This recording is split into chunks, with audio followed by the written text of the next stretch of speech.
Hey everybody, this is Tambien and I'm back with another Transformers video review. This time I have Transformers Generations Dreadwing. And this is from the Generations IDW series that comes along with a figure and a comic book. So you can see Dreadwing right there. Right off the side. And on the back you can see a picture of him in both his robot and his vehicle mode. You can take a look at his bio and then his technical data. And then on the bottom you can see some pictures of the other figures that come in this line. Alright, so let's go ahead and get him out of the package and check him out. Okay, so here's Dreadwing out of the package and in his alt mode. For Dreadwing, they went ahead and reused the IDW Megatron mold for Dreadwing because originally in the G2 he was a stealth bomber that also changed into a tank. So we have the stealth bomber here. You can't transform him into a tank, and he doesn't also come with his little sidekick, which was Smokescreen, which could actually also transform into a jet and then could connect inside of Dreadwing or combine together with Dreadwing. Didn't really do anything extra. This part was just hollow, kind of, and then he slid in there. Whoever owned him before, you know what I'm talking about. So as you can see, it is purple and gray with you can see the teal undertones under here. He has landing gear that can fold down. The only thing extra that comes inside of his box is, or his packaging, is just his instructions. So you have these instructions and some really nice artwork right here. And it's pretty much the same artwork that's on the comic book. And then you have the instructions, and they're two-sided. So one from robot to vehicle, and then the other one from vehicle to robot. So I know Repro Labels has a really awesome set that goes to this guy.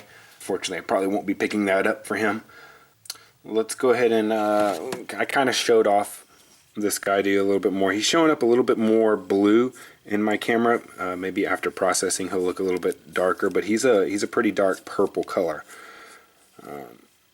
And then the highlights are all pink, and then he has the silver trim on the front. And I think the sticker set makes it chrome, and then it gives him the different symbols and such to make him look a lot more like the original, not G1 but G2 Dreadwing. I think I said G1 earlier, but I meant to say G2.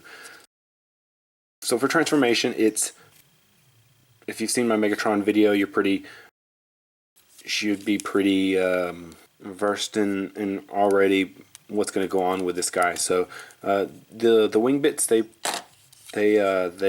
pop off, and you just want to pull them straight down, because you see in the red you can see that little notch right there, and there's a little tab right there, and that's how they click in. You just push it straight down on there, and they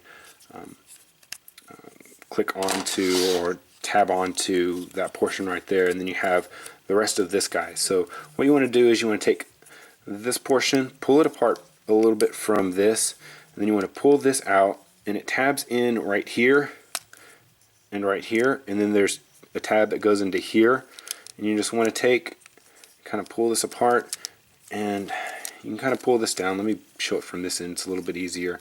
But you want to rotate this around like that, and then flip this out like that, and then rotate, and then you have a leg. So let me show that once again.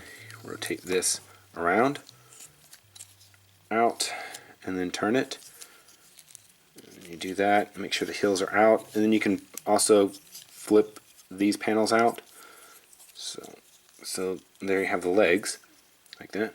And then you want to come up here, and you're going to flip this down right here, and then you're going to take and detach, because there's a couple tabs. You want to pull this apart, and it's going to kind of slide like this, because there's two joints, a joint here and a joint here, that allow you to pivot this like this.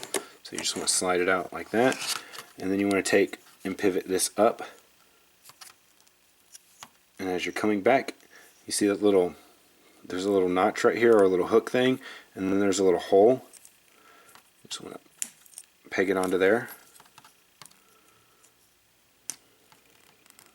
Peg it onto there.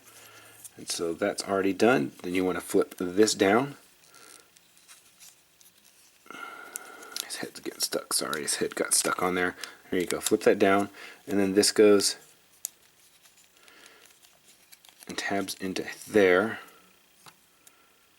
And that came undone. It does come undone a little easy. And then you want to rotate the hand down, or the arm down, like that. Rotate, rotate, rotate out the fist, rotate out the fist.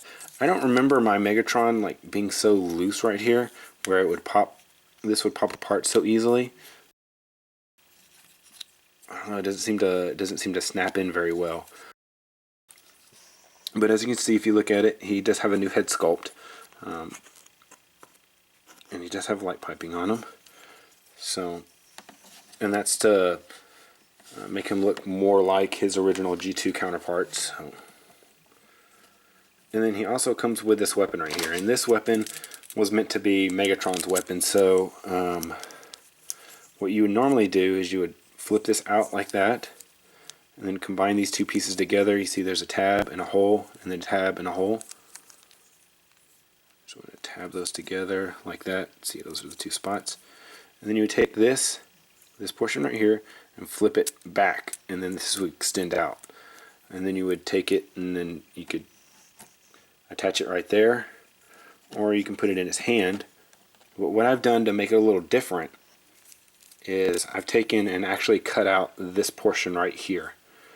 And you can see kind of what I'm talking about if you hold them side to side.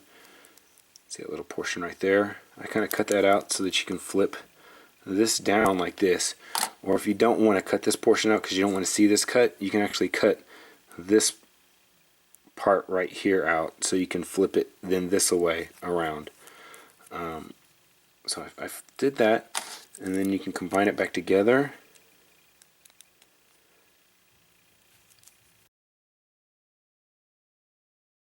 It kind of differentiates the weapons from Megatron. Oops. And this guy's hand falls off really, really easy. So let me pop that back on. You just have to be really careful, at least with mine, because when you put that pressure on this part, it just unpops out. So unpops out. It just pops out. So I know I can get it. I've done it before, but I'll just do it the easy way, and I'll just tab the hand into the weapon, and then I'll attach the hand to the robot. Alright, so there you have it, and it looks pretty cool. It looks like a little arm cannon kind of thing. That's not attached to the top right here, like maybe it's coming out of the hand or something. So I kind of dig that look on him. Even though the original G2 one, he had a couple of guns that would fire out missiles, but those were mainly for smokescreen. But you could also use them on him. And then he also had a, I think it was an 8 missile Gatling gun. It was either 8 or 6 missiles that would come up off the top of the shoulder. And I'm really surprised. Maybe this wasn't a popular enough figure for somebody to warrant making something like that. But none of the popular third-party companies have done it. But I bet you probably, if you look on the Shapeways things, probably somebody's probably made some proper weaponry or something for him. Somebody that was a big fan of him. So for articulation, it's exactly the same as Megatron. So you come to the head, and it's kind of on a ball joint. I think, yeah, it's on a ball joint. It's a really stiff ball joint, so you can move it down, you can move it up, you can turn it left and right. But it's really stiff, so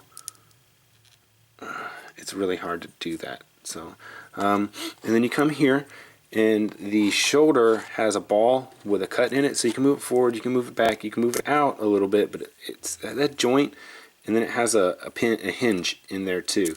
But it's really weird. That arm joint is really weird. That's the one kind of gripe that I have about this figure, is the way that arm joint was made. I don't know if there was anything else that they could have done to do that to make it better, but it's just, oh, it's unsightly, and it's hard to not transform. It's hard to play with just because of how awkward it is. So up above the bicep, you have a twist right here. Then you have the elbow, which it looks like it's ratcheted, but it's not. And then there's no twist or anything on the hand because it just flips out. So you come down here at the waist, there's no waist swivel.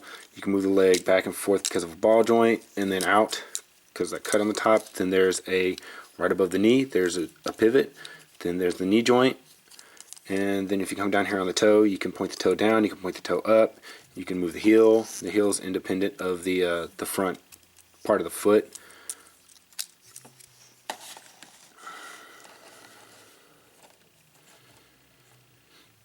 And with that, that's pretty much going to do it for Dreadwing. Don't forget to check out my other videos, subscribe, follow me on Twitter. This has been Tambiota, and I'll see you next time.